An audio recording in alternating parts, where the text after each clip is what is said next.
الحمد لله رب العالمين، الصلاة والسلام على نبينا محمد وعلى آله وصحبه أجمعين ومن تبعهم بإحسان إلى يوم الدين. رب اشرح لي صدري ويسر لي أمري واحلل عقدة من لساني يفقه قولي. فأعوذ بالله السميع العليم من الشيطان الرجيم من حمزه ونفخه ونفسه. بسم الله الرحمن الرحيم. السلام علیکم ورحمۃ اللہ وبرکاتہ. جی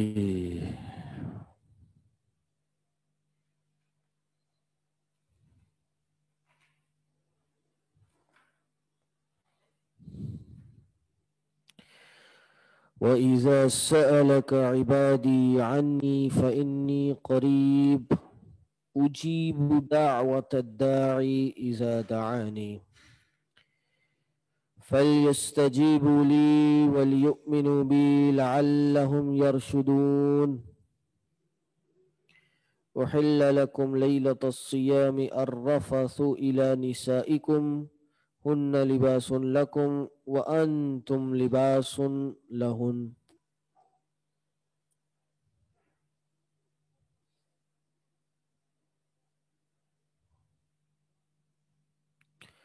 جی سوال آ رہا ہے کہ جی میں نے پچھلے سیشن میں وراثت کے بارے میں کہا تھا، وہ تھوڑا بتا دیں جی، کیا بتانا تھا اس حوالے سے، یہ لکھ دیجئے. پچھلی کلاس میں کیا پڑھا ہم نے؟ جی روزوں کے بارے میں پڑھا کہ کوئی اگر بیمار ہو یا پھر سفر میں ہو تو وہ بعد میں روزوں کی گنتی کو پورا کرے.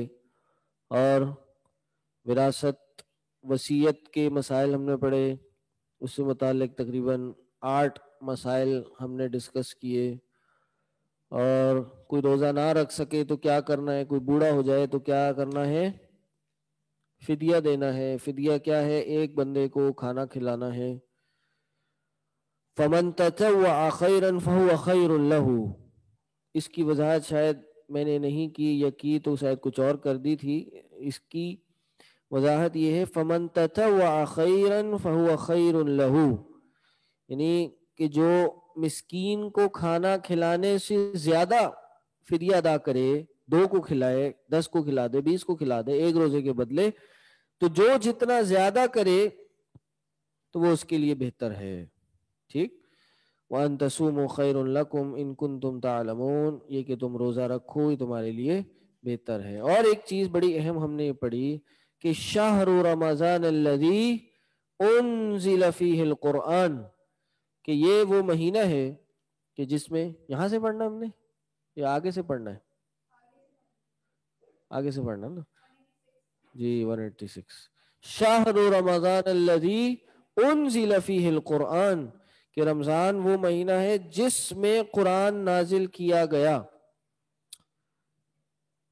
انزلہ میں نے پہلے بھی بتایا تھا کہ انزلہ کا مطلب ہوتا ہے انزل ینزل انزال، یک بارگی، ایک دفعہ، سنگل اٹیمپٹ، یا ایک دفعہ میں قرآن کو نازل کرنا یا کسی چیز کو نازل کرنا.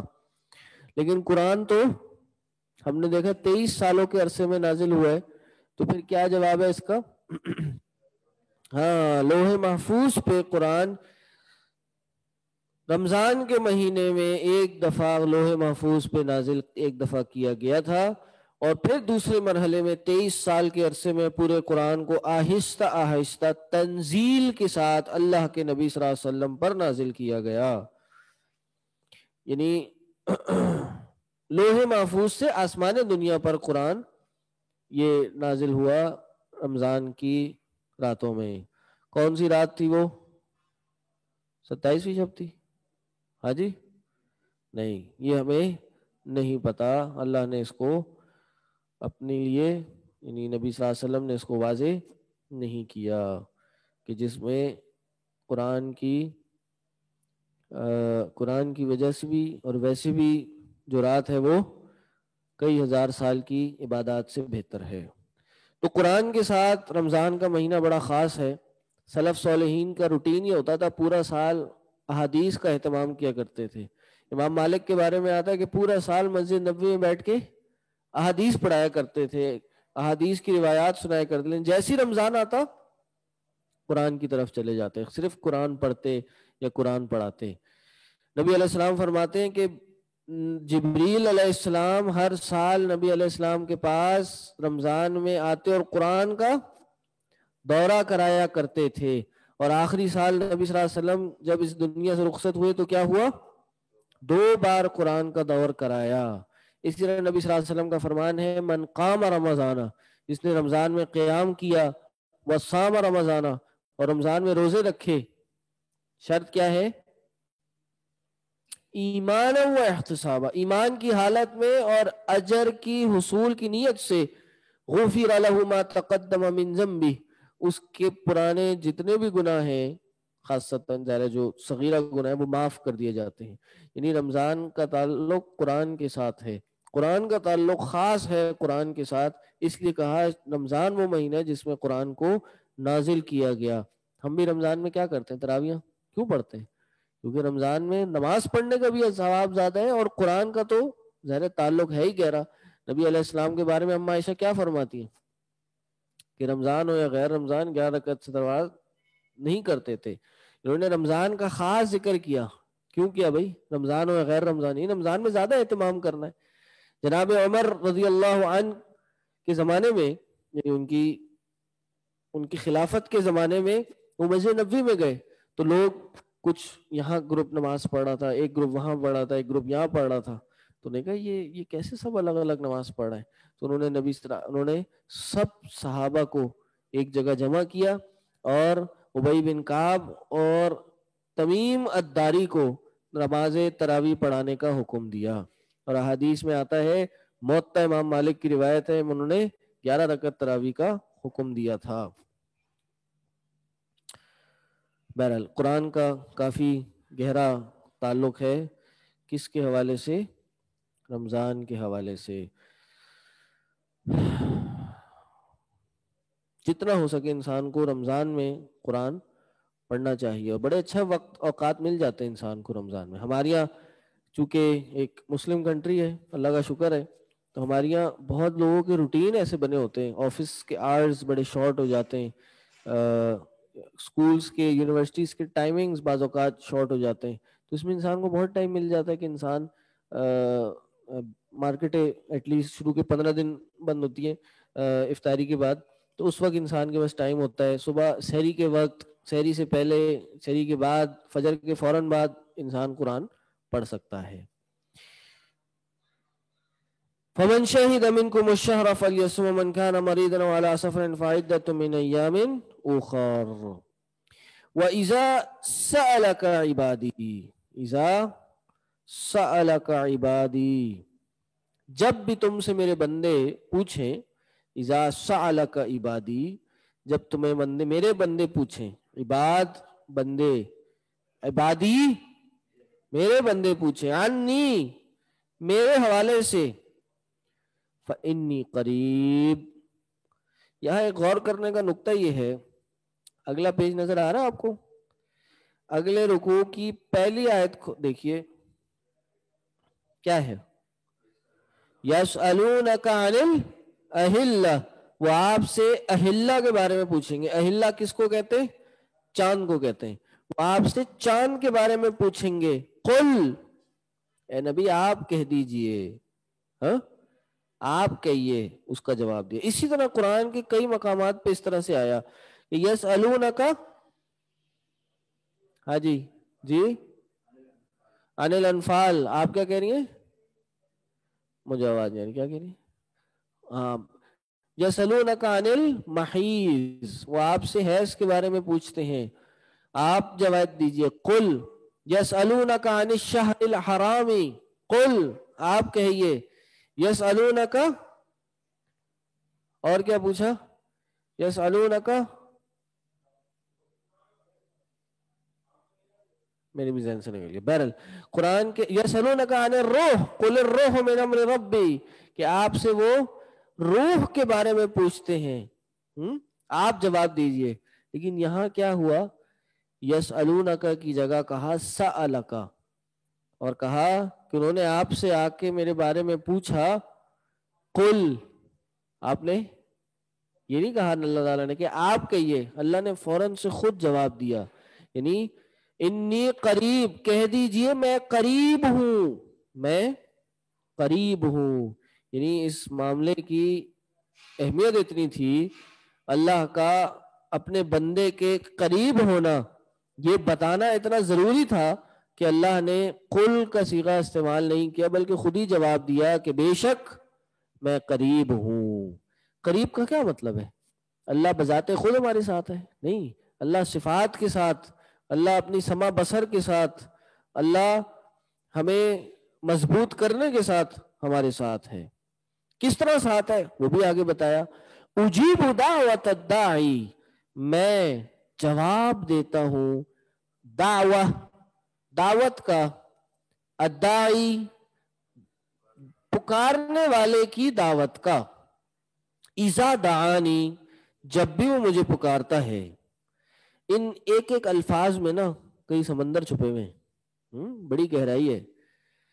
آپ دیکھیں، آپ دنیا میں آرگنائزیشنز ہوتی ہیں، ادارے ہوتے ہیں، گورنمنٹس ہوتی ہیں، ہائرارکیز ہوتی ہیں، ان میں اگر کسی ایک چپراسی نے یا لوور لیول کے کسی کلرک نے ٹاپ مینجمنٹ کے کسی بندے سے کوئی کانٹیکٹ کرنا ہو، سی او لیول ہے، کوئی ڈائریکٹر لیول ہے، یا کوئی وائس پریزیڈنٹ وغیرہ پریزیڈنٹ ہے، تو کیا رابطہ کر سکتا ہے؟ نہیں کر سکتا. اگر کرنا بھی ہو تو کیا کہا جاتا ہے؟ ای میل لگا دو بھائی، ہاں ای میل ڈال دو، میسج چھوڑ دیں، کوئی خط چھوڑ دیں. تو بعض اوقات ای میل دیکھتے بھی نہیں ہیں، یعنی سسٹم جتنے بنے ہوتے ہیں ہر چیز ای میل پہ آئی ہوتی ہے، لمبی قطار ہوتی ہے، دن میں کوئی 50-100 ای میل آ رہی ہوتی ہیں، تو ای میل مس ہو جاتی ہے. اگر دیکھ بھی لی تو سمجھ لی اچھا بھائی اچھا چلو دیکھتے ہیں، اور دیکھ بھی لی اس کو کنسیڈر بھی کیا، ہو سکتا ہے اس پہ عمل نہیں کیا، کوئی درخواست تھی اس کو پورا نہیں کیا یا نہیں کرنی تھی. یہ دنیا کا نظام ہے. اللہ کیا کہہ رہا ہے؟ اللہ کہہ رہا ہے کہ جب بھی میرا بندہ مجھے پکارتا ہے، میں اس کی پکار کو، جو اللہ تبارک و تعالی یہ دنیا ہے، دنیا کے اوپر 7 آسمان ہے، 7 آسمان کے اوپر جنت جہنم ہے، عرش الہی ہے، اللہ کی کرسی ہے، پھر اللہ تبارک و تعالیٰ کی ذات ہے. اللہ کہتا ہے جب بھی بندہ مجھے پکارتا ہے، میں 7 آسمانوں کے اوپر سے اس کی بات کو سنتا بھی ہوں، اور اجیب دعوت کا جواب بھی دیتا ہوں. وہ ای میل جو آپ دنیا میں لوگوں کو کرتے ہیں جواب نہیں آتا، آج کل تو واٹس ایپ بھی کسی کو کی جائے کئی دن ہو جاتے ہیں، لوگ پڑھتے نہیں ہیں یا سین کر کے چھوڑ دیتے ہیں. بدقسمتی سے بعض اوقات میرے ساتھ بھی ہو جاتا ہے، اتنے میسیجز ہوتے ہیں اگنور ہو جاتے ہیں. دن میں کوئی اتنی ساری چیٹس آتی ہیں، تو ہم نے کیا کرا ہے، اب ہم نے جتنی بھی ورک ریلیٹڈ چیٹس ہیں، ہم نے ایک ڈفرینٹ کمیونیکیشن ایپ پہ کنورٹ کر دیں، تو پھر بھی مس ہو جاتا ہے. تو دنیا میں آپ کسی کو ای میل کریں، کچھ وہ کریں، اگنور ہو جاتی ہیں. لیکن اللہ کو اگر آپ نے کسی چیز کے لیے پکارا، اللہ کہتا ہے میں سنتا بھی ہوں اور سن کے اس کا جواب بھی دیتا ہوں. اللہ اکبر. اور مزے کی بات ایک اور، اگلا لفظ کیا ہے کہ اگلا لفظ ہے دعوہ. یہ دعوتا کیا صیغہ ہے؟ دعوتن، یہ واحد کا صیغہ ہے. ٹھیک، اس کی جمع کیا آتی ہے؟ ادعیہ، ادعیہ. ٹھیک، تو دعوہ واحد کا صیغہ ہے. اس سے کیا پتہ چلتا ہے کہ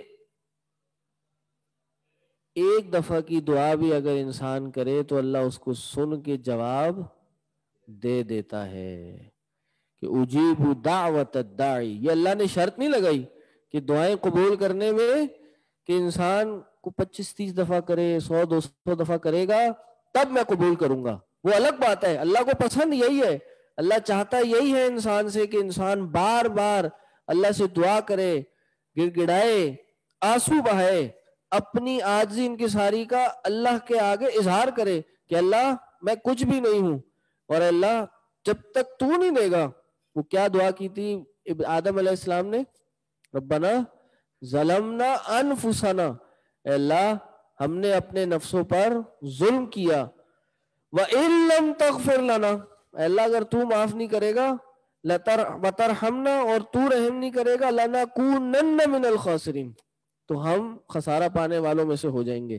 یعنی ہم کچھ بھی نہیں ہے اللہ. اللہ نے قرآن میں کہا نا انتم الفقراء الی اللہ واللہ هو الغنی الحمید، تم لوگ ہی فقیر ہو اللہ کے لیے، اللہ ہے جو غنی اور حمید ہے. احسان جی بند کر دیں، ان کو کہہ دیں تھوڑا آہستہ بولیں.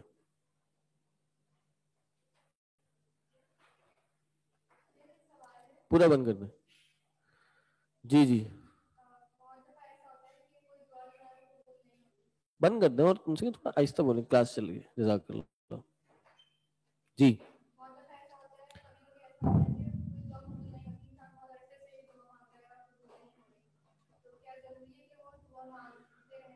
ہاں اس کا بھی جواب میں دے رہا تھا کہ اللہ نے تو میں بتا رہا ہوں نا، پہلے اللہ نے کوئی شرط نہیں لگائی کہ انسان بار بار مانگے گا تو میں قبول کروں گا، لیکن دعاؤں کی قبولیت کی اور شرائط ضرور ہیں. وہ کیا ہے؟ حدیث میں آتا ہے اللہ کے نبی صلی اللہ علیہ وسلم نے فرمایا کہ انسان کی ہر دعا قبول ہوگی جب تک کہ اس میں کوئی گناہ یا قطع رحمی نہ ہو. جب تک کہ کوئی گناہ یا قطع رحمی نہ ہو. آگے یہی بات ہے کہ جی اجیب، میں جواب دوں گا تمہاری کسی بھی، اچھا دیکھیں نا، ادعی، کوئی بھی دعوت دینے والے کی میں دعوت کا جواب دوں گا، ایذا دعانی، جب بھی وہ مجھے پکارے گا. کوئی وقت بھی خاص نہیں، زمان یا مکان بھی خاص نہیں، کبھی بھی جب بھی اللہ کو پکارے گا اللہ اس کا جواب دے گا. شرط کیا ہے؟ فَلْيَسْتَجِيبُوا لِي، پس تم اللہ کی بات مانو، وَلْيُؤْمِنُوا بِي، اور مجھ پر ایمان لاؤ. یعنی تم میری بات مانو اور مجھ پہ ایمان لاؤ. یہ ہے دعا کی قبولیت کی شرائط، کہ جب تک انسان گناہوں میں پڑا رہے گا، جب تک انسان اللہ کی نہیں مانے گا، تب تک اللہ نے بھی کہا کہ اچھا مزے کی بات، ایسا بھی نہیں کہا کہ گناہ گار کی دعا قبول نہیں ہوگی، لیکن لازمی اس کی دعا قبول ہوگی جو گناہوں کو چھوڑ دے گا اور اللہ کی مانے گا. یہ بات غور کرنی ہے. آپ قرآن کو دیکھیں نا، اللہ نے یہ نہیں کہا میں اس کی دعا نہیں مانتا، میں اس کی پکار کو نہیں سنتا، میں اس کی بات نہیں مانتا، بلکہ کہا کہ اجیب دعوت الداعی، میں کسی پکارنے والے کی پکار کو کا جواب سنتا بھی ہوں، جواب بھی دیتا ہوں جب بھی وہ مجھے پکارتا ہے. پس ہے بندے فَلْيَسْتَجِيبُوا لِي، تم میری بات تو مان، وَلْيُؤْمِنُوا بِي، تو میرے پہ ایمان تو لا. اللہ کے نبی صلی اللہ علیہ وسلم نے فرمایا کہ انسان کی دعا تب تک قبول ہوگی جب تک کہ وہ کوئی گناہ نہ کرے اور قطع رحمی نہ کرے. تو 3 چیزوں میں سے ایک چیز ضرور ہو جائے گی. یہ سوال کیا نا آپ نے، 3 چیزوں میں سے ایک چیز ضرور ہوگی. نمبر 1، یا تو دعا فوراً قبول کر لی جائے گی، ادھر آپ نے دعا کی چند دنوں میں ہی، چند لمحوں میں، گھنٹوں میں دعا قبول. دوسرا، اس دعا کو مؤخر کر دیا جائے گا، قیامت کے دن یا جنت میں اس کے لیے ایک اس سے بہتر اجر تیار کر دیا جائے گا، یہاں تک کہ وہ اس کو دیکھ کے حسرت سے کہے گا اے کاش دنیا میں میری کوئی دعا ہی قبول نہیں ہوئی ہوتی. تیسرا، اس دعا کے وجہ سے اس کی کوئی نہ کوئی آزمائش، کوئی نہ کوئی پریشانی، کوئی نہ کوئی مصیبت جو اس پہ آنی تھی وہ ٹل جائے گی. تو ضروری نہیں ہے ہم اللہ سے دعائیں مانگتے ہیں، اللہ کے آگے اپنی حاجات کا اظہار کرتے ہیں، اور اگر وہ ہمیں اپنے سامنے پوری ہوتی ہوئی نظر نہیں آ رہی، اس کا مطلب یہ نہیں اللہ نے ہماری سنی نہیں ہے. وہ تو سن لی بائی ڈیفالٹ، اللہ کے نظام میں کہتے ہیں نا ہمارے یہاں ڈیفالٹ سسٹم ہے، یہ ہونا ہے، اللہ نے سننی ہے. لیکن اور جواب کس طرح دینا ہے؟ ضروری نہیں ہے کہ وہ دنیا میں اسی وقت ہمارے سامنے جس طرح ہم نے مانگی اسی طرح پوری ہو جائے. نہیں، اللہ کے قانون، اللہ کی حکمتیں ہم نہیں جانتے. ہو سکتا ہے اللہ نے آخرت کے لیے ذخیرہ کر لی ہو سکتا ہے کوئی پریشانی، کوئی مصیبت آنی ہو، ہم سمجھ رہے جی دعائیں قبول نہیں ہو رہی. اتنی بڑی آفت آنی تھی جو اللہ نے اس دعاؤں کی وجہ سے ہمیں روک لیا. اللہ کے نبی صلی اللہ علیہ وسلم نے فرمایا الدعاء ينفع مما نزل ومما لم ينزل. دعا نفع دیتی ہے اس میں جو نازل ہوا جو نازل نہیں ہوا اس میں بھی نفع دیتی ہے. بھائی جب نازل ہو گیا اس میں کیسے دیتی ہے؟ کوئی پریشانی آ گئی, کوئی مصیبت آ گئی, آپ نے دعا کی, اللہ نے اس پریشانی کو دور کر دیا, اب اس میں کیسے دیتی ہے؟ وَمِمَّا لَمْ يَنزِلْ, جو نازل نہیں ہوئی اس میں کیسے فائدہ دے گی؟ جواب دیا کہ انسان دعا کرتا ہے اور ان دعاؤں کی برکت سے اس پہ کوئی پریشانی, کوئی مصیبت آنی ہوتی ہے, وہ اس سے دور کر دی جاتی ہے, تو اس میں فائدہ دے گی نا جو نازل نہیں ہوئی. تو انسان اگر دعائیں کی قبولیت چاہتا ہے تو ایک یہ کام کرے کہ انسان نیک ہو, عبادت گزار ہو, گناہوں کو ترک کرے, اور دوسری چیز ایمان لائے اور حلال کھائے, حلال پہنے, حلال کمائے. اللہ کے نبی صلی اللہ علیہ وسلم نے فرمایا ایک شخص آتا ہے بڑا سفر, طویل سفر کر کے, کپڑے غبار آلود ہیں, چہرے پہ بالوں پہ مٹی ہے, لیکن اس کے کپڑے, اور اللہ سے ہاتھ اٹھا رہا ہے اللہ میری مدد کر, لیکن کیا ہے مطعمہ حرام ومشربہ حرام, اس کا پینا بھی حرام ہے, کھانا بھی حرام ہے.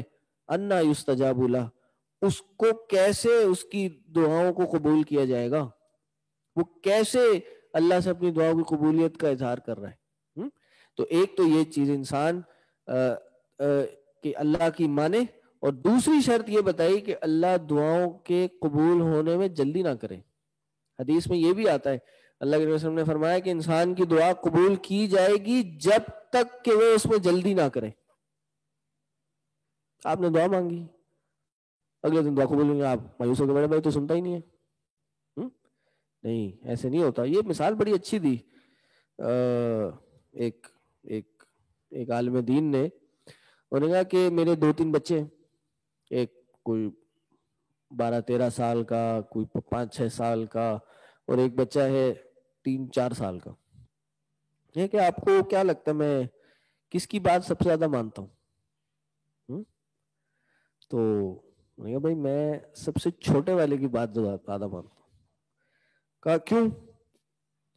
کہا کہ بڑے والے جب مجھ سے کوئی چیز مانگتے ہیں تو میں ان کو سمجھاتا ہوں, ایک دفعہ مانگتے ہیں پھر شرما دوبارہ نہیں مانگتے. لیکن جو چھوٹا والا ہے اس کو صبر نہیں آتا, وہ لگا رہتا ہے بابا مجھے دلا دیں, ابا مجھے دلا دیں, مجھے چاہیے مجھے وہ مجھے چاہیے, قمیض کھینچ کیجیے, یہ چاہیے, ادھر آئے.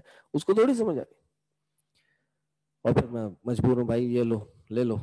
انہوں نے کہا کہ یہی مثال کچھ نہ کچھ اللہ کے لیے بھی ہے کہ انسان جب ضد کر کے اللہ سے مانگے گا, گڑ گڑا کے اللہ سے مانگے گا, تو اللہ لازمی اس دعا کو قبول کرے گا.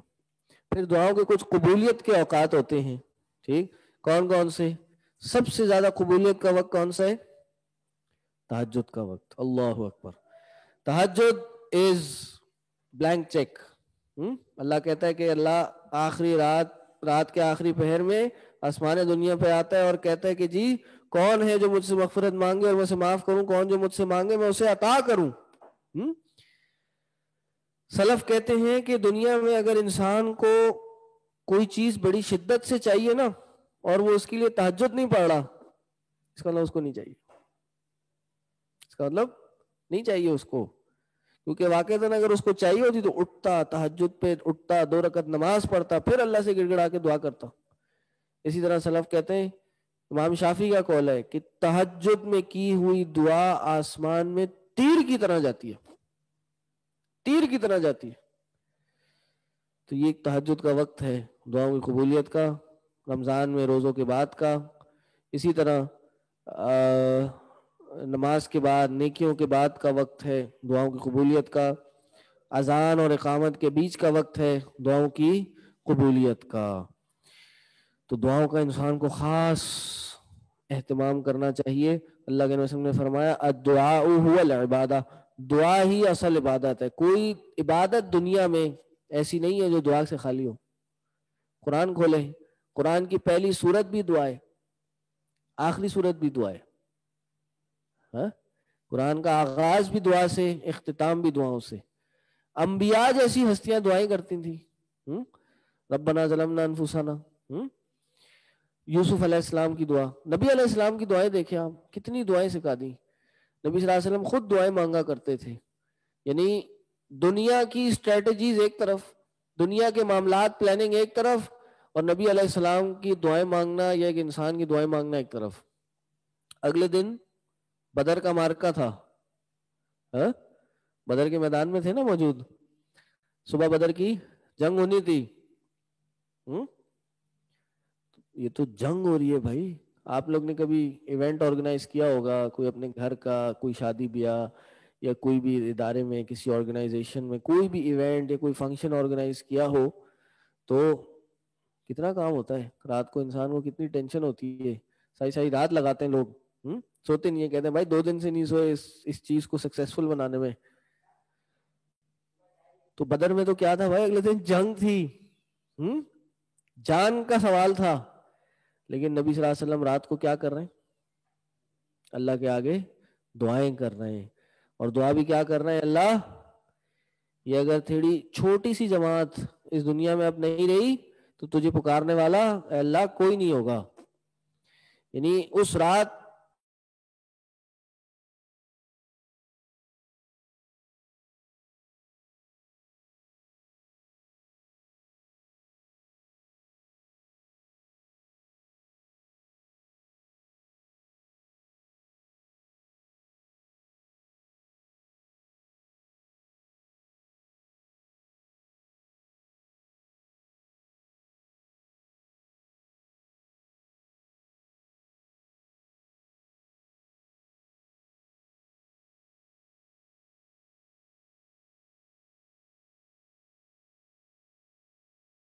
آواز آ رہی ہے آن لائن؟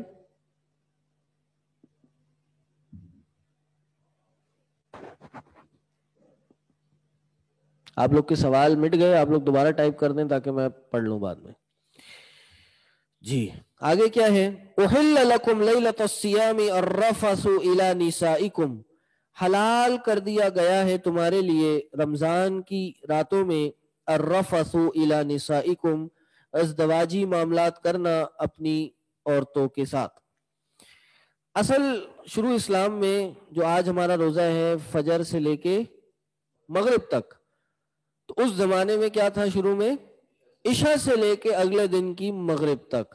تو ہوا کیا کہ ایک صحابی کا نام قیس بن سرما رضی اللہ عنہ، کھیتی باڑی کرتے تھے. وہ ایک دن اپنے گھر آئے، کافی تھکے ہوئے تھے، گھر میں آ کے ابھی بیٹھے ہی تھے کہ سو گئے. بیوی کھانا لینے گئی، وہ بھی کھانا لے کے آتی ہی کہ یہ سو گئے. اور ظاہر ہے بغیر کھائے پیے کا روزہ رکھ لیا، یعنی صبح سے کچھ نہیں کھایا تھا، اب پھر ابھی عشاء ہو گئی، ابھی بھی کچھ نہیں کھایا، اب اگلے دن پھر مغرب تک رہنا. تو اگلے دن ان کو غشی طاری ہو گئی، یعنی وہ بے ہوش ہو گئے کمزوری کی وجہ سے. تو اللہ تبارک و تعالیٰ نے یہ آیت نازل کی، احل لکم لیلۃ الصیام الرفث الی نسائکم ہن لباس لکم وانتم لباس لہن.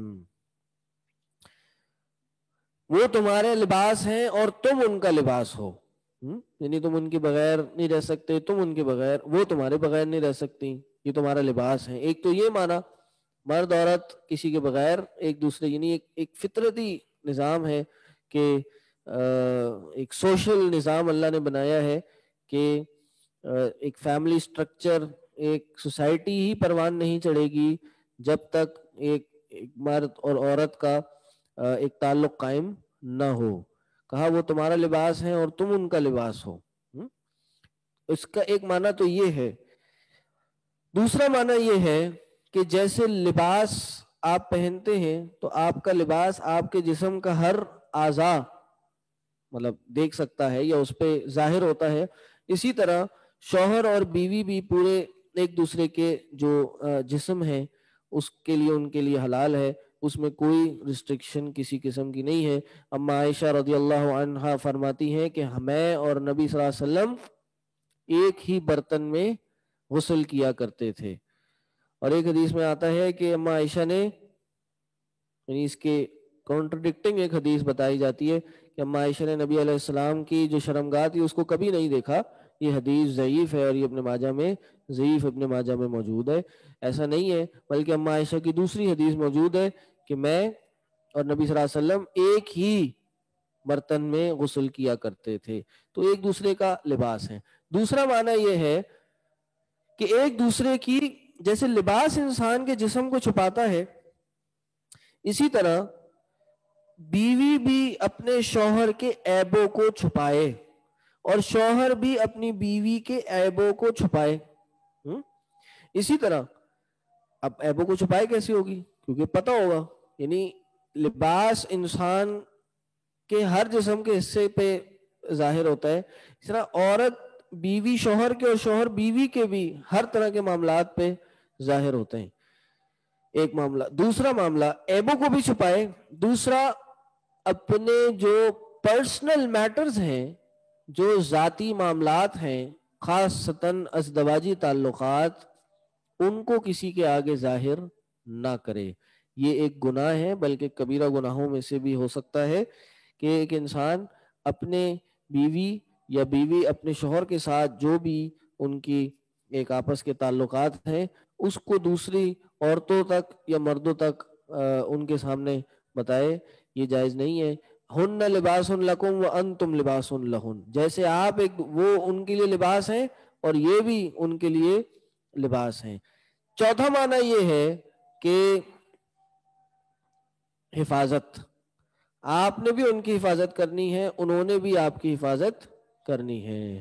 علم اللہ انکم کنتم تختانون انفسکم، اللہ جانتا ہے کہ تم لوگ اپنے نفسوں کے ساتھ خیانت کر رہے تھے. فتاب علیکم وعفى عنکم، اور اللہ نے تمہیں معاف کر دیا اور تم سے درگزر کیا. کیا خیانت کرتے تھے؟ یہی کہ کچھ صحابہ سے یہ اس طرح کے معاملات رمضان میں سرزد ہو گئے تھے رات کے ٹائم، یا وہ چھپ چھپا کے ظاہر ہے کسی سے ڈسکس نہیں کیا یا پوچھا نہیں، اور یہ کام بعض اوقات ہو گیا تھا رات کے ٹائم، تو اللہ نے فتاب علیکم ان کو معاف کیا اور درگزر فرمایا. پھر فرمایا فالآن باشروہن، پس آپ جائیں ان سے مباشرت کریں. وابتغوا ما کتب اللہ علیکم، اور ڈھونڈیں جو اللہ نے آپ کے لیے لکھا ہے. وَكُلُوا وَاشْرَبُوا، اور کھائیے اور پیجیے. حَتَّى يَتَبَيَّنُ لَكُمُ الْخَيْطُ الْأَبْيَضُ، یہ اب بتایا جا رہا ہے کہ روزہ کب تک بند ہونے کا ٹائم ہے، کیونکہ پہلے عشاء کا ٹائم تھا، عشاء پہ ابھی مغرب پہ روزہ کھولا، عشاء پہ پھر بند ہو گیا. اب بتایا جا رہا ہے کہ اس میں چینجنگ ہو گئی ہے، ترمیم ہو گئی ہے، کہ اب فجر پہ چلا گیا کہ بھائی مباشرت، کھانا پینا، یہ تینوں چیزیں کی جا سکتی ہیں حتیٰ، یہاں تک کہ یتبین، واضح ہو جائے آپ کو، خیط الابیض، سفید دھاگا، من الخیط الاسود، کالے دھاگے سے، من الفجر، فجر سے. کیا مطلب ہوا؟ یعنی رات، خیط الاسود سے مراد رات اور خیط الابیض سے مراد صبح صادق، یعنی یہ جب اس سے واضح ہو جائے تو پھر آپ اپنا کھانا پینا اور یہ معاملات چھوڑ دیجئے. صحابہ نے سفید دھاگا اور کالا دھاگا کو ظاہر پہ لیا، اور وہ رات کو اپنے بستر کے ساتھ سفید دھاگا اور کالا دھاگا لیٹ کے سو گئے. صبح جیسی روشنی انہوں نے دونوں کو دیکھا، ہاں بھائی دونوں کا کلر ڈیفرنٹ ہو گیا، تو انہوں نے کھانا پینا بند کر دیا. تو یہ انہوں نے آیت کو اپنے ظاہر پہ لیا. حالانکہ آیت کا جو معنی تھا، مفہوم تھا، وہ یہ تھا بھائی رات آسمان پہ ایک جب سورج صبح ہوتی ہے تو ایک لمبی سی لائن آتی ہے، روشنی کی لائن آتی ہے. اگر آپ ہمارے یہاں میرے خیال ہے کراچی میں تو شاید ہی نظر آتی ہو، لیکن آپ گاؤں دیہات میں جائیں یا پہاڑوں میں جائیں تو آپ کو نظر آئے گی. میں نے بھی آج تک مجھے یاد پڑ رہا ہے میں نے شاید دیکھی ہے. میں ایک دفعہ یہ مبارک ولیج گیا تھا، وہاں رات گزاری تھی، تو صبح مجھے شاید یاد پڑ رہا ہے میں نے دیکھا تھا. تو آپ لوگ جائیں گے تو وہاں آپ کو دیکھے گی، یعنی صبح جب ہوتی ہے نا تو ایک وائٹ کلر کی، ڈارک بلو آسمان ہوگا، اس میں وائٹ کلر کی آپ کو دھار نظر آئے گی. ایسے ہی ہوتا نا، لائن نظر آئے گی. تو وہی اللہ نے کہا ہے. لیکن صحابہ دھاگوں کو لے کے بیٹھ گئے تھے، تو اللہ کے نبی صلی اللہ علیہ وسلم نے ان کو بات سمجھائی کہ اس طرح نہیں، اس طرح ہے. اسی بات سے سمجھ آتا ہے کہ صرف قرآن ترجمے کے ساتھ پڑھنا کافی نہیں ہے، جب تک کہ اس کو تفسیر کے ساتھ، حدیث کے ساتھ نہ پڑھا جائے قرآن نہیں سمجھ میں آ سکتا. ثم اتم الصیام الی اللیل، پھر اپنے صیام اپنے روزے کو رات تک پورا کرو. الی اللیل، رات تک. کیا مطلب؟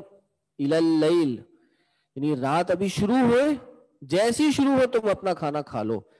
کیا مطلب ہوا اس بات کا؟ کہ عین مغرب کے ٹائم آپ نے اپنا روزہ افطار کر لینا ہے. اگر آپ نہیں کریں گے تو روزہ مکروہ ہوگا، روزہ مکروہ ہوگا. اللہ کے وسلم نے کیا فرمایا کہ میری قوم تب تک کامیابی میں رہے گی، میری امت جب تک روزہ کھولنے میں جلدی کرتی رہے گی. نسبتاً ہمارے یہاں کچھ لوگ ایسے ہیں کہ آپ محسوس کریں گے روزوں کے ٹائم پہ کہ ایک مسجد ہوگی وہاں بالکل افطاری کے ٹائم پہ اذان ہوگی، اور ایک مسجد ہوگی وہاں 1-1.5 منٹ بعد اذان آپ سنیں گے. تو ان لوگ کا مذہب ہے، کہتے ہیں جی ہمارا احتیاط کا مذہب ہے، ہم احتیاط کرتے ہیں. تو یہ احتیاط کرنا صحیح نہیں ہے. احتیاط جب آپ کو پتہ چل گیا کہ بھائی یہ ٹائم ہے، پورے سال کے ٹائمنگ آپ کو اب پتہ چل جاتے ہیں، چاند کے اور مغرب کے ٹائم آپ کو، سورج ڈوبنے کے نکلنے کے ٹائمنگز آپ کو پتہ چل جاتے ہیں. جب ایک ٹائم پتہ چل گیا تو اس میں احتیاط کس بات کی؟ اور پھر احتیاط 1 منٹ کی کیوں کی جائے؟ پورے 5 منٹ کی احتیاط کی جائے. تو ایسا کرنا صحیح نہیں ہے، بلکہ احتیاط وہ کی جائے جو دین نے بتائی ہے. احتیاط جس چیز میں احتیاط کی ضرورت نہیں ہے اس میں احتیاط کرنا جائز نہیں ہے، بلکہ یہ بدعت بن جائے گا. کسی عالم نے بڑا اس میں ایک مزاحیہ بات کی کہ بھائی ایک کام ہی پھر آپ کریں اگر آپ کو احتیاط اتنا کرنے کا شوق ہے.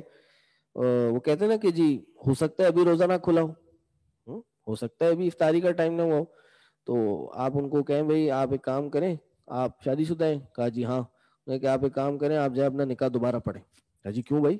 کہا ہو سکتا ہے آپ کا نکاح نہ ہوا ہو، احتیاط کر لیں دوبارہ پڑھا لیں. تو انہوں نے کہا کہ نہیں بھائی، احتیاط اس چیز میں ہو کہ جس چیز میں کرنا جائز ہے اور ثابت ہے. ایسے امور جو مستشابہات ہیں، مشتبہ ہیں، ان میں احتیاط کرنی چاہیے، کہ جن کے حلال حرام ہونے کا ہی پتہ نہیں ہے اس میں احتیاط کرنی چاہیے. ثم اتم الصیام الی اللیل. اور آپ ایک اور چیز بھی دیکھیں گے، ہمارے یہاں اہل تشیع جو حضرات ہیں وہ تو 10-10 منٹ کی تاخیر کرتے ہیں، 10-10 منٹ کی احتیاط ہے ان کی. آپ دیکھیں گے ان کے روزے افطاری 10-15 منٹ بعد کھولتے ہیں. وہ بھی احتیاط ہے، وہ تو احتیاط ہے. وہ پورا سورج جب ڈوب جاتا ہے تب وہ روزہ کھولتے ہیں اپنا. فجر میں، فجر بھی پہلے کرتے ہیں، فجر بھی پہلے کرتے ہیں. لیکن ہمارے اور بھی بھائی ہیں وہ ان کی ذرا مختلف احتیاط ہے، ان کی 1-2 منٹ والی ہے. وَلَا تُبَاشِرُوهُنَّ وَأَنْتُمْ عَاكِفُونَ فِي الْمَسَاجِدِ. اور تم اپنی بیویوں سے مباشرت نہ کرو اس حال میں کہ تم مسجد میں اعتکاف کرنے والے ہو. اب اس آیت میں بھی بڑے مسائل ہیں. میں 2 دن سے چاہ رہا ہوں ہم 2 رکوع پڑھ لیں، لیکن ہر آیت میں کچھ نہ کچھ امپورٹنٹ بات اور مسائل آ جاتے ہیں. بہرحال وَلَا تُبَاشِرُونَ وَأَنْتُمْ عَاكِفُونَ فِي الْمَسَاجِدِ. یہاں رمضان کا ذکر ہوا، رمضان کے ساتھ اعتکاف کا ذکر بھی کرنا بڑا ضروری ہے، کیونکہ روزوں میں ہی اعتکاف ہے اور رمضان میں ہی اعتکاف ہے. اس لیے آپ احادیث کی کتابوں میں دیکھیں گے کتاب الصیام کے بعد ہی علماء نے کتاب الاعتکاف یا رمضان کے اور روزوں کے مسائل کے بعد اعتکاف کے مسائل ذکر کیے ہیں. تو اعتکاف کے دوران اعتکاف مسجد میں ہوگا. طریقہ اس کا یہ ہے کہ 21ویں شب سے مسجد میں جا کے بیٹھا جائے، ایک خیمے کے اندر بیٹھا جائے، اور چاند رات تک، وہ جو بھی ہو، 30ویں شب ہو یا 29ویں شب ہو، 30ویں شب ہو یا پھر پہلی کی شب ہو، بہرحال جو بھی ہو، ہمارے لیے کیا ہے کہ جی پہلی شوال کی شب ہو. صحیح؟ تو وہ 30 روزے پورے ہوں یا 29 روزے ہوں وہ ہم نے دیکھنا ہے. تب تک مسجد میں بیٹھنا ہے. زیادہ غیر ضروری بات چیت کسی سے نہیں کرنی ہے، اپنے خیمے سے مسجد سے باہر نہیں نکلنا ہے، الا یہ کہ کوئی ضروری کام ہو. ضروری کام کے لیے مسجد سے باہر نکلا جا سکتا ہے. آپ ملاقات بھی کر سکتے ہیں، کوئی آ کے آپ سے مل بھی سکتا ہے، آپ کھانا بھی آپ کو آ کے دے سکتا ہے. اگر آپ کے کھانے کا بندوبست ظاہر نہیں ہے تو بہت ضروری ہے، کوئی لانے والا نہیں ہے، کوئی دینے والا نہیں ہے، تب بھی آپ باہر سے جا کے ضروری کام جیسے میں نے کہا کر سکتے ہیں. اللہ اکبر. بیویاں بھی مسجد میں اعتکاف کی، آپ اگر اعتکاف میں ہیں تو آپ کی خدمت کے لیے آ سکتی ہیں، اور ایسا صحابیات نے بھی کیا. ایک مسئلہ تو یہ ہو گیا. دوسرا مسئلہ یہ ہے کہ ولا تباشروہن، عورتیں جب آ جائیں مسجد میں، یعنی جب بیوی آپ کی آئیں اور آپ کی خدمت کے لیے آئیں، تو اس میں یہ مسئلہ بیان کیا کہ بھائی ان کے ساتھ آپ زیادہ دیر یعنی گلے ملنا یا ان کے ماتھے پہ یا کسی بھی قسم کا بوسہ دینا، یہ نہ کریں، اس سے گریز کریں، کیونکہ اس سے معاملات آگے بڑھ سکتے ہیں اور یہ جائز نہیں ہے۔ لیکن اگر کوئی بڑی عمر والا ہے اور اس کو پتا ہے کہ اس کو اپنے پہ کنٹرول ہے، اس کو پتا ہے جی بات معاملات آگے نہیں بڑھیں گے، تو وہ بیٹھ سکتا ہے اپنی وائف کے ساتھ سامنے آمنے سامنے، اپنے معتکف اپنے خیمے میں بیٹھ سکتا ہے۔ ہو گیا مسئلہ۔ تیسرا مسئلہ، انتم عاکفون فی المساجد، تم اعتکاف کی حالت میں مسجد میں، عورتیں کہاں اعتکاف کریں گی؟ بڑا مسئلہ ہے یہ۔ کہا جاتا ہے جی عورتیں مسجد میں نہیں جائیں، عورتوں کا اعتکاف گھر میں ہوگا۔ نہیں، قرآن کی آیت ہے انتم عاکفون فی المساجد، تم عاکف ہو مسجد میں، یعنی اعتکاف ہے ہی مسجد میں، مسجد کے علاوہ اعتکاف نہیں ہوتا۔ آپ کہیں جی گھر میں اعتکاف کرنا، تو اس کے لیے دلیل چاہیے ہوگی کہ جی گھر میں کہاں اعتکاف کیا؟ بھائی گھر میں آپ بیٹھے رہیں، ہاں اس کے مسائل بیان ہوتے ہیں، حدیث کی کتاب میں ہوتا ہے جی عورتوں کا اعتکاف مسجد میں یا گھر میں، اور گھر میں اعتکاف ہو تو کیا ہو، کس طرح ہو۔ تو لوگوں نے ایک طریقہ بنا لیا کہ جی بس ایک کمرہ یا اپنا کمرہ، اپنے کمرے میں جی نیت کر لی جب میں اعتکاف میں ہوتا، اس کمرے سے باہر نہیں جاتے۔ بھائی اس کے لیے آپ کو دلیل چاہیے۔ صحابیات نے نبی علیہ السلام کے بعد بھی مسجد میں ہی اعتکاف کیے، مسجد میں ہی اپنے خیمے لگائے اعتکاف کے لیے۔ تو اس چیز کو کرنے کے لیے دلیل چاہیے ہوگی۔ بدون دلیل آپ گھر پہ خواتین بیٹھی رہیں، گھر میں محصور رہیں، عورتوں کی عبادت گھر میں زیادہ افضل ہے، وہ گھر میں بیٹھیں، جتنی عبادات کرنی ہے گھر سے نکلے بغیر، کوئی مسئلہ نہیں ہے۔ لیکن جب آپ اس کو اعتکاف کہیں گے تو اس کے لیے قرآن و حدیث سے کوئی نہ کوئی دلیل چاہیے ہوگی۔ تلک حدود اللہ، یہ اللہ کے حدود ہیں، فلا تقربوها، تو اس کے قریب بھی مت جانا۔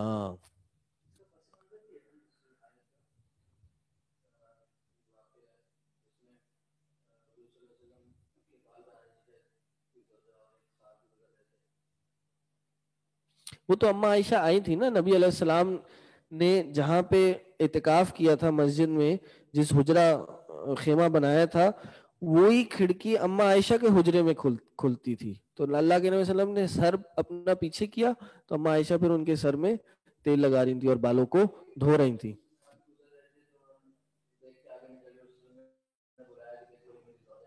وہ تو عام رستے مسجد میں تھے یا عام رستے میں تھے، وہ الگ واقعہ ہے، وہ اعتکاف کا واقعہ نہیں ہے غالباً، ٹھیک ہے، وہ دیکھ لیں گے انشاءاللہ۔ ٹھیک ہے جی، سوالات آ رہے ہیں۔ ہمارے انڈیا میں بہت سارے لوگ رمضان کے روزے اور عید سعودی کے حساب سے کرتے ہیں، جب کہ ہمارے ملک میں ایک دن بعد چاند نظر آتا ہے، تو کیا ایسا کرنا صحیح ہے؟ جی آپ نے اپنی حکومت کو فالو کرنا ہے، جو آپ کی حکومت کر رہی ہے اس کو فالو کرنا ہے۔ اگر آپ کے علاقے، محلے، شہر، ملک میں آپ عید اپنے چاند کے حساب سے کر رہے ہیں تو آپ اپنے چاند کے حساب سے کریں۔ اگر آپ کا ملک سعودیہ کو فالو کرتا ہے، جیسے انگلینڈ وغیرہ میں اور امریکہ وغیرہ میں ہوتا ہے، تو پھر آپ بھی سعودیہ کو فالو کریں، اپنی ڈیڑھ اینٹ کی مسجد بنانے کی ضرورت نہیں ہے۔ ہاں تو بس لازمی سی بات ہے، کہیں نہ کہیں کوئی نہ کوئی حکومت کا ایک مسلم حصہ ہوتا ہے، پھر ان کی ایک یونین ہوتی ہے، وہ کچھ اناؤنس کرتے ہیں تو آپ ان کو فالو کریں۔ اصل مقصد کیا ہے کہ جی اجتماعیت، اصل ہے عید میں اجتماعیت، سب جمع ہو ایک جگہ، اکٹھے نماز پڑھیں، اکٹھے خوشیاں منائیں۔ اب ایسا نہ ہو کہ جی بقرہ عید کا ٹائم آ گیا، ابھی سب لوگ یا سب روزے رکھے ہوئے، چھوٹی عید کا ٹائم ہے اور آپ عید منانے چلے گئے، اب آپ ایک دوسرے کو عید مبارکباد کہہ رہے ہیں، وہ تو ابھی روزہ افطار کر رہے تھے۔ تو ایسا ظاہر ہے نہیں ہونا چاہیے، سب مل کے اس کام کو سر انجام دیں۔ جی بچوں کو دین پہ کیسے لایا جائے، اس کے لیے بھی دعا کریں۔ مختصر جواب تو یہی ہو سکتا ہے۔ جی اور کیا سوال ہے؟ خواتین مسجد میں اعتکاف مثلا خواتین نے مسجد میں ہی کرنا ہے، تہجد میں وتر پڑھنے کے بعد بھی پڑھ سکتے ہیں؟ تہجد وتر نماز پڑھنے کے بعد بھی پڑھ سکتے ہیں؟ نہیں، وتر نماز رات کی آخری نماز ہے، اس لیے تہجد اگر آپ نے وتر پڑھ لیے تو وطر کے بعد آپ دعائیں پڑھ لیں یا تحیۃ الوضو پڑھ لیں، یہ پڑھ سکتے ہیں. لیکن اگر آپ نے پڑھنی ہے تراویح یا کوئی نہ کوئی نماز تو کہتے ہیں ایک رکعت پڑھ کے وطر کو 2 بنائیں اور پھر جتنی نماز پڑھنی ہے آخر میں وطر پڑھ لیں.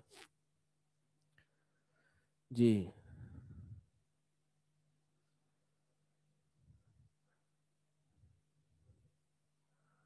اچھا جی، ٹاپک سے ریلیٹڈ سوالات کیا کیجیے. فیشیل ہیئر ریموو کرنا جائز ہے؟ جی خواتین کے لیے جائز ہے، مردوں کے لیے ناجائز ہے. اچھا جی آگے کیا تھا؟ ہاں کذالک یبین اللہ آیاتہ للناس لعلہم یتقون. اسی طرح اللہ اپنی آیتوں کو کھول کھول کے بیان کرتا ہے لوگوں کے لیے شاید کہ وہ تقوی اختیار کریں. ولا تأکلوا اموالکم بینکم بالباطل وتدلوا بها الی الحکام. اور اپنے مال آپس میں باطل طریق سے مت کھاؤ، بالباطل، اور ولا تدلوا بها الی الحکام، اور نہ لے کے جاؤ اس کو حکام کی طرف. لتأکلوا فریقا من اموال الناس بالاسم، نہیں کوئی پھٹا ہوا، کوئی تنازع ہوا ایک دوسرے کا مال کھانے کے لیے، آپ لے گئے قاضی کے پاس، قاضی یہ تو میری زمین ہے. آپ کو پتہ چل گیا اس کے پاس تو کوئی پروف نہیں ہے کہ اس کی زمین ہے، آپ نے کلیم کر دیا اور وہ آپ کے حصے میں آ گیا. اس طرح کے کام بالکل بھی مت کرو. الی الحکام لتأکلوا فریقا من اموال الناس، تاکہ تم میں سے کوئی ایک فریق دوسرے کا مال کھا لے، بالاسم وانتم تعلمون، اور تم اس بات کو جانتے ہو، تم اس بات کا گناہ کے ساتھ اور تم جانتے ہو. یسألونک عن الاہلہ، وہ آپ سے سوال کرتے ہیں اہلہ یعنی چاند کے بارے میں. چاند ہلال کی جمع ہے، اور ہلال پہلی یا دوسری رات کے چاند کو ہلال کہتے ہیں. پھر اس کو کیا کہا جاتا ہے؟ قمر کہا جاتا ہے. پہلی دوسری رات کے چاند کو ہلال کہا جاتا ہے جو آپ کا کریسنٹ ہے نا، اور اس کے بعد اس کو قمر کہا جاتا ہے. اور بدر کس کو کہا جاتا ہے؟ 14ویں کے چاند کو بدر کہا جاتا ہے، لیلۃ البدری. صحابی کہتے ہیں کہ میں نے نبی علیہ السلام کو ایک 14ویں کی چاند کی رات کو دیکھا. کتنے اچھا انہوں نے منظر بیان کیا کہ صحرا میں جب بالکل چٹیل میدان ہو اور اس وقت زمین بھی کالی، آسمان بھی کالا، اور آسمان میں ایک چاند چمک رہا ہو خوبصورتی کے ساتھ، تو یہ منظر جو ہے نا بڑا خوبصورت ہوا کرتا تھا. اور یہ جو 14ویں کے چاند کے جو محبت کے اور محبوب کے جو قصے موجود ہیں، لیلہ کل بدری، لیلہ جو ہے وہ 14ویں کے چاند کی طرح ہے. یہ 14ویں کے چاند کی خوبصورتی اتنی ہوتی ہے، اس لیے پھر شعراء نے اس کو اپنے شعروں میں ذکر کیا. تو صحابی کہتے ہیں میں نے ایک 14ویں کے رات کی چاند کو نبی علیہ السلام کو دیکھا. ایک نظر نبی صلی اللہ علیہ وسلم پہ ڈالی، ایک نظر 14ویں کے چاند پہ، پھر نبی علیہ السلام کو، پھر 14ویں کے چاند پہ. کہا مجھے اس 14ویں کے چاند سے زیادہ نبی علیہ السلام کا چہرہ خوبصورت لگا. کیا خوبصورتی تھی اس چہرے میں، کیا چمک تھی. اللہ اکبر. جمع ہلال، اہلہ ہلال کی جمع ہے. اللہ اکبر. کہا آپ سے اہلہ چاند کے بارے میں پوچھتے ہیں، آپ کہہ دیجئے قل ہی مواقیت للناس، یہ لوگوں کے وقت کو جاننے کی جگہ ہے. آپ اور میں ہمارے پاس ٹائم ہے، ہم سورج سے بھی لگا لیتے ہیں، لیکن بعض اوقات جو پہاڑ ہیں، دیہات ہیں، یہ سب چیزیں ہیں، یہ مہینے کی تاریخوں کو، سورج کو دیکھ کے آپ مہینے کی تاریخ کا اندازہ نہیں لگا سکتے. چاند کو دیکھ کے، چاند کی شکل دیکھ کے آپ مہینے کی تاریخ کا اندازہ لگائیں گے. اسی طرح یہ چاند ہی ہے، اور چاند کی تاریخ سے ہی دین کے بہت سے احکام جڑے ہوئے ہیں. نمبر کیا؟ جیسے مواقیت للناس والحج، حج کی تاریخیں. اسی طرح کفارات، جس نے جان بوجھ کے روزہ توڑا تو کتنے کرنے؟ 2 مہینے کے روزے رکھنے. اب 2 مہینے کب شروع ہوں گے؟ چاند کی تاریخ کے حساب سے ہوں گے، لگاتار رکھنے، چاند کی تاریخ کے حساب سے رکھنے. اسی طرح کچھ فیصلے ہوں، قضا ہو، وہ بھی چاند کی. طلاق کی جو عدتیں ہیں یا کوئی بھی عدتیں وہ بھی چاند کی تاریخ کے حساب سے ہوں گی. تو یہ ساری چیزیں جو ہیں چاند کے حساب سے. وَلَيْسَ الْبِرُّ بِأَن تَأْتُوا الْبُيُوتَ مِن ظُهُورِهَا وَلَكِنَّ الْبِرَّ مَنِ اتَّقَى وَأْتُوا الْبُيُوتَ مِن أَبْوَابِهَا وَاتَّقُوا اللَّهَ لَعَلَّكُمْ تُفْلِحُونَ. نیکی یہ نہیں ہے نیکی یہ نہیں ہے کہ آپ اپنے گھروں میں اپنے سامنے سے آئیں. وَلَكِنَّ الْبِرَّ نیکی کیا ہے؟ من اتقا. بر من اتقا یا بر من اتقا. نیکی وہ ہے جو تقوی اختیار کرے, اس کی نیکی اصل نیکی ہے. اور کیا ہے؟ اور وقت آپ جائیے اپنے گھروں میں ان کے دروازوں سے اور اللہ سے ڈریے, شاید کہ آپ کامیاب ہو جائیں. کیا سمجھ آیا؟ ہاں جی اس آیت سے ہاں کہ جی کوئی نیکی نہیں ہے کہ آپ اپنے گھروں کو پیچھے سے جائیں.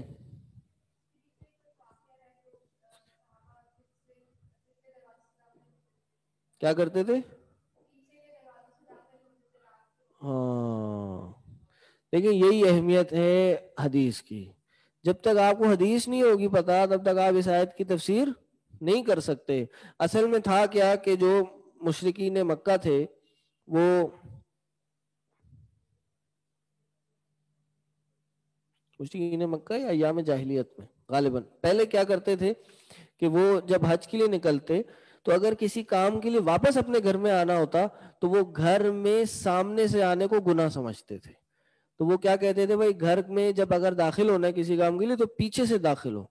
ٹھیک, تو اللہ نے کیا کہا کہ لیس البر ان تأتوا البیوت من ظہورها, کہ آپ اس کی پیٹھ سے داخل ہو, اس میں کوئی نیکی نہیں ہے بلکہ گھر میں سامنے سے داخل ہو. یہ پس منظر آیت کا شان نزول حدیث نے بتایا نا. ہمیں نہیں پتا ہوتا تو ہم کوئی بھی مفہوم نکالتے رہتے. کہا نیکی یہ نہیں ہے, نیکی تو اصل تقوی ہے. گھر کے سامنے سے داخل ہو, پیچھے سے داخل ہو, کس طرح بھی داخل ہو, یہ نیکیوں میں شمار نہیں ہے. وَقَاتِلُوا فِي سَبِيلِ اللَّهِ الَّذِينَ يُقَاتِلُونَكُمْ وَلَا تَعْتَدُوا, اور قتل کرو اللہ کے راستے میں ان کو جو تم سے قتال کریں. وَلَا تَعْتَدُوا, اور حد سے نہ بڑھ جاؤ, بے شک اللہ حد سے بڑھنے والوں کو پسند نہیں کرتا. اچھا جی, یہاں کچھ سوالات آ رہے ہیں. جب عورت اعتکاف مسجد میں کرے گی تو محرم ساتھ ہونا ضروری ہوگا یا نہیں؟ جی نہیں, ضروری نہیں ہے. آپ عورتوں کے جو اگر عورتوں کا سیکشن ہے مسجد میں نماز کے لیے تو آپ وہاں جا کے بیٹھیے. وہاں پہ obviously باہر کوئی نہ کوئی چوکیدار ہوگا, مسجد میں کوئی نہ کوئی منتظم انتظامی کمیٹی ہوگی جو اس کو چلا رہی ہوگی, خواتین ہوں گی جو وہاں پہ ہیلپ کرنے کے لیے ہوں گی, تو آپ اس کو چلا سکتے ہیں. Sir, in our hometown in Canada we have almost equal members organizations who differ from each other for Hilal. They both have Hilal committees and big majority of Muslims following them here. One follows Saudi Arabia moon sighting but other follows local moon sighting. Both have their own dalil for their practice. کہاں گیا message? Both have their own dalil for their practice. As a layman, whom should we follow in a non-Muslim country? اچھا جی, دیکھیں میں نے یہی کہا کہ مقصد جو ہے وہ یہ ہے کہ جی آپ اجتماعیت کو برقرار رکھیے. آپ جس کمیونٹی میں اگر رہ رہے ہیں, اگر ایسا ہے کہ ایک گھر اور دوسرے گھر میں اختلاف ہے, ٹھیک, تو پھر میں یہی کہوں گا کہ آپ اپنے علاقے کو فالو کیجئے. میرے نزدیک بھی اپنا علاقے کا چاند دیکھنا, اس کے مطابق چلنا یہ زیادہ بہتر ہے. لیکن اگر آپ کے علاقے میں, آپ کی کمیونٹی میں سب سعودی کے حساب سے چل رہے ہیں تو آپ بھی چلیے, ورنہ آپ کو عید کے دن عید مبارک کے میسج آئیں گے اور آپ روزے سے بیٹھے ہوں گے. ٹھیک, تو ایسا نہ کیجیے. یہ مزاح اپنی جگہ, لیکن حقیقت کیا ہے کہ دین اجتماعیت کا درس دیتا ہے. انسان یہ اختلافی مسئلہ ہے, کوئی دین دنیا ادھر نہیں ہو گیا کہ اگر آپ نے سعودی کے ساتھ کر لیا یا ان کے ساتھ. یہ ایک زمانے سے ایک فقہی اختلاف چلا آ رہا ہے. علماء نے اس پہ کتابیں لکھی ہیں کہ چاند کس کا, اور پتہ نہیں عجیب نام بھی اس کے تھے کہ چاند کون سا فالو کیا جائے. تو بہرحال اصل مقصد میں نے آپ کو بتا دیا. اب آپ ہر علاقے کو اپنے حساب سے دیکھیے. باقی آن لائن بھی آپ ریسرچ کر سکتے ہیں. اسلام کی وے موجود ہے, اسلام وے, اسلام ویب موجود ہے. ان میں کیا فتاوے ہیں علماء کے ہر علاقے کے اعتبار سے, ان کو آپ جا کے دیکھ سکتے ہیں. باقی اختلاف کو ایک نفرت اور تنازع مت بنائیے. عید ہے، عید کو خوشیوں سے منائیے. رمضان کا آغاز ہے، رمضان کو بھی باقی سب کے ساتھ کر کے منائیے. اچھا جی، بہت سارے میسج آ گئے.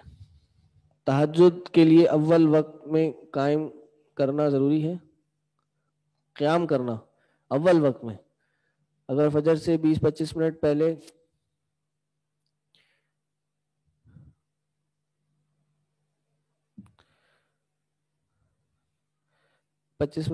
اٹھ جائیں تو کیسا ہے؟ بہت اچھا ہے، یہ تو آئیڈیل ٹائم ہے. فجر سے 20-25 منٹ پہلے اٹھنا یہ آئیڈیل ٹائم ہے. اور خواتین کے لیے تو تہجد پڑھنا سب سے آسان ہے، جماعت نہیں پڑھنی ہوتی. بھائی اگر مرد نے، اگر آج کل فجر کا وقت، تہجد کا وقت کب ختم ہو رہا ہے جی؟ 5:50 پہ ہو رہا ہے، ٹھیک ہے نا. تو اور فجر کی جماعت کتنے بجے ہوتی ہے؟ 6:15، 6:20، ٹھیک ہے. اور کچھ مسجدوں میں تو اور لیٹ ہوتی ہے. اگر کسی مرد نے تہجد پڑھنی ہے تو وہ اٹھے گا 5:15 بجے، اٹھے گا، واش روم جا کے وضو کر کے نماز پڑھے گا. پھر تہجد کا وقت ختم ہوگا، پھر مسجد جائے گا 6:15 بجے، پھر آئے گا. تو ان کی پوری 1-1.5 گھنٹے کی ڈیوٹی ہے. لیکن خواتین کے لیے کیا ہے؟ مثلاً وہ اگر 5:15 بجے اٹھی، نماز پڑھی، تہجد کا وقت ختم ہوا، فرض پڑھی، 6 بجے فارغ. جنہوں نے سونا ہے وہ سو گئی. ٹھیک. تو خواتین کے لیے تو بہت اچھا وقت ہے. آخری وقت میں ہی سب سے افضل ہے، سب سے افضل، اور آخری وقت میں یہ اہتمام کرنا چاہیے. ہاں بھائی بتا رہے ہیں، ایک مسجد میں عید کی نماز ہوتی ہے، دوسری میں روزہ ہو رہا ہوتا ہے. اللہ آپ کا حامی اور ناصر ہو. میں اس میں کوئی جواب نہیں دے سکتا. بیسک مسئلہ یہاں پر مذاہب کا ہے. سلفی مسجد سعودیہ کے ساتھ کرنے کے قائل ہیں، جبکہ حنفی اوول. اچھا جی. بہرحال دیکھ لیجئے. کینیڈا والا مسئلہ یہاں پر بیسک مذاہب کا ہے کہ سلفی مساجد فقہ فالو کرتے ہیں کہ کہیں بھی منہ نظر آ جائے عید جو ہوتی ہے، جبکہ حنفی مساجد کا نظریہ الگ ہے. ٹھیک ہے، پھر آپ جو جن کا موقف آپ کو زیادہ بہتر لگے ان کو کریں. انفارچونیٹلی بدعتی ماسک فالوز لوکل مون. کوئی الگ کہانی بتا رہا ہے، کوئی الگ کہانی بتا رہا ہے. بھائی بہرحال واضح حدیث ہے، چاند نظر نہ آئے تو اپنے 30 روزے پورے کریں. ٹھیک ہے. اور میں تو یہی کہوں گا کہ اگر اتنا زیادہ اختلاف ہے تو بہرحال کچھ بھی کر لیں، اللہ قبول کرنے والا ہے. ٹھیک ہے. Before 10 minutes okay for تہجد. یس کہہ رہے ہیں سلفی ماسک فالو سعودیہ. اچھا جی. بہرحال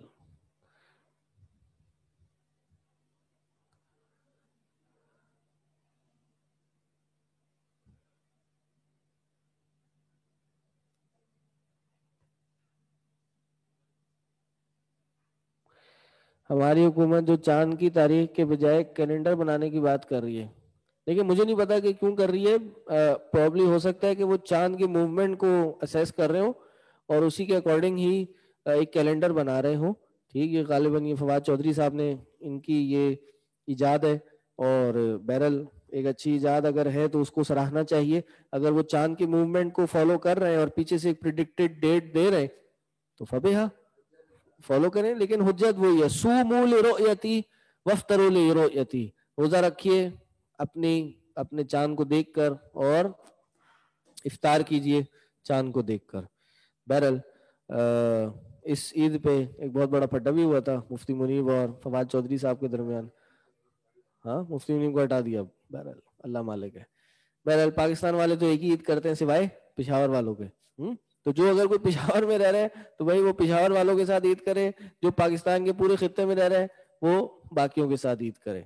اس میں بھی بہرحال اختلاف ہے. ہمارے ایک شیخ افغانستان گئے تھے تو انہوں نے پاکستان کا بارڈر کراس کرنا ہوتا ہے تو وہ کہہ رہے ہیں میں یہاں سے یہ بارڈر ہے، میں یہاں سے نکلوں تو یہاں روزہ رکھے ہوئے، یہاں نکلوں تو یہاں لوگ عید کر رہے ہیں. تو بہرحال اور دونوں چاند دیکھ کے کر رہے ہیں، سعودیہ کے ساتھ نہیں ہے. دونوں چاند دیکھ کے کر رہے ہیں، دونوں سعودیہ کے ساتھ نہیں ہے. بہرحال یہ ایک مسئلہ ہے. یہ تو دونوں سعودیہ کو بھی چھوڑ دیں، اگر چاند دیکھ کے بھی ہو رہا ہے، پشاور والے بھی تو چاند دیکھتے نا، ان کے پہلے نظر آتا ہے چاند؟ ہاں ان کے پہلے آتا ہے نا، پہلے آتا ہے بعد آتا ہے؟ پشاور میں پہلے آ جاتا ہے. بہرحال کہنے کا مقصد یہ ہے کہ یہ بھی الگ مسئلہ ہے کہ چاند کہاں تک دیکھنا ہے. بھائی کشمیر میں اگر چاند نظر آ رہا ہے ٹھیک، تو کراچی والے کیوں رکھیں گے روزہ یا عید کیوں کریں گے؟ تو اگین مسئلہ گھما پھرا کے اجتماعیت پہ آ جاتا ہے. اگر آپ کی گورنمنٹ ایک کام کہہ رہی ہے کہ اس طرح کرنا ہے، ٹھیک ہے جی فبیہا ہم کریں گے. چاند نظر آ گیا تو ٹھیک ہے، پورے پاکستان کے لیے وہ ایک چاند ہے. ورنہ ہر بندہ اپنا چاند نکال کے بیٹھا ہوگا، کہے گا جی مجھے تو نظر نہیں آیا. چلیں جی، سبحانک اللہم بحمدک اشہد ان لا الہ الا انت.